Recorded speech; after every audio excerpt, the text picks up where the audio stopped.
नमस्कार, मेरा नाम है डॉक्टर पुरु धवन और आज इस वीडियो में हम बात करने वाले हैं वो है बैक पेन के बारे में।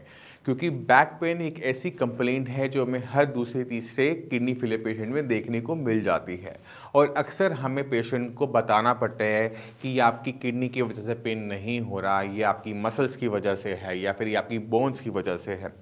तो किस तरह से हम आइडेंटिफाई करते हैं कि वो पेन मसल्स का है या फिर बोन का है या फिर किडनी का है, और ये अगर में पेन हो रहा है तो इसके पीछे कारण क्या है, क्या वो किडनी से रिलेटेड हैं, क्या वो किडनी से रिलेटेड नहीं है, इन सबको हम डिस्कस करने वाले हैं इस वीडियो में। तो शुरुआत करते हैं सबसे पहले आइडेंटिफिकेशन से, डायग्नोसिस से, कि अगर किसी को बैक पेन हो रहा है तो कौन सा सिस्टम उसमें इन्वॉल्व है, क्या वो मसल्स हैं या फिर वो बोन्स हैं या फिर वो किडनी खुद है। तो शुरुआत करेंगे सबसे पहले वहाँ दबाने से। मान लो कि मेरी कमर में दर्द हो रहा है और मैं यहाँ दबा रहा हूँ और मुझे बहुत अच्छा लग रहा है कि दर्द तो मेरा कम हो रहा है, दबाते रहो दबाते रहो। अगर आपको ऐसी फील आ रही है तो उसमें आपकी मसल्स इन्वॉल्व हैं, क्योंकि जब हम मसल्स को दबाते हैं ना तो बहुत अच्छा लगता है। कहीं भी दर्द हो रहा है वहाँ पे आप दबाओगे, आपको अच्छा महसूस होगा। तो पहली पहचान कि दबाने पे दर्द में आराम आना, मसल्स।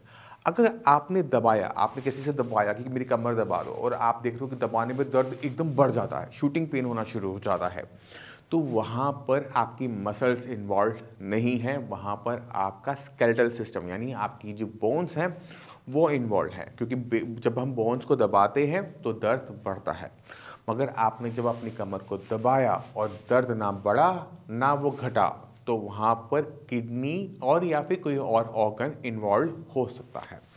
किडनी नॉर्मली दर्द को महसूस नहीं कर सकती। किडनी में जो भी सूजन होती है जब वो रेडिएट करती है आसपास के नेबरिंग एरिया में जाती है, वहाँ पर जब वो सूजन पैदा करती है तब जाके हमें दर्द महसूस होता है। अब आप सोचोगे कि ये तो कैसे पॉसिबल है। आपने कभी यूरिन बनते हुए महसूस किया है? यूरिन आप पास ज़रूर करते हो, जब आपकी पेशाब की थैली भर जाती है तब आपको पता लगता है, बट यूरिन जब बन रहा है उसको आप लोग महसूस नहीं कर पाते। क्यों नहीं कर पाते?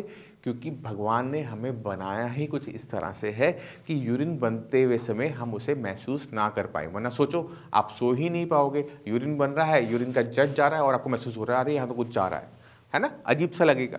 तो इस वजह से हमारी बॉडी बनी है कि हम किडनी और किडनी में बनने वाले यूरिन को महसूस नहीं कर पाते हैं। मगर जब भी किडनी को कोई दिक्कत होती है, किडनी में सूजन होती है, तो वो जो सूजन आसपास के एरिया में जाती है तो हमें महसूस होता है। और अक्सर हमारी किडनी जब होती है, दर्द करती है, तो पीछे बैक में पेन होना शुरू होता है और बहुत तीखा दर्द होता है।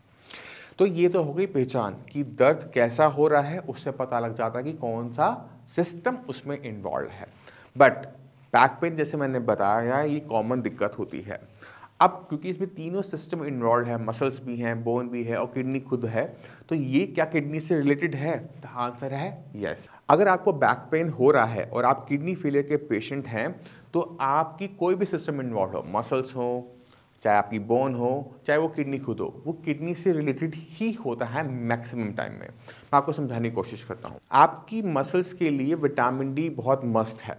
अब विटामिन डी आपकी मसल्स को हेल्दी रखता है, बट अगर आप बैठे हो, खड़े हो रहे हो, कमर में बार बार दर्द हो रहा है, वो इसलिए हो रहा है क्योंकि आपका बॉडी वेट को मेंटेन करना, यानी आप जब खड़े हो बैठे हो आपको सीधे रखने में आपकी मसल्स और बोन कॉन्टीन्यूसली काम करती रहती हैं।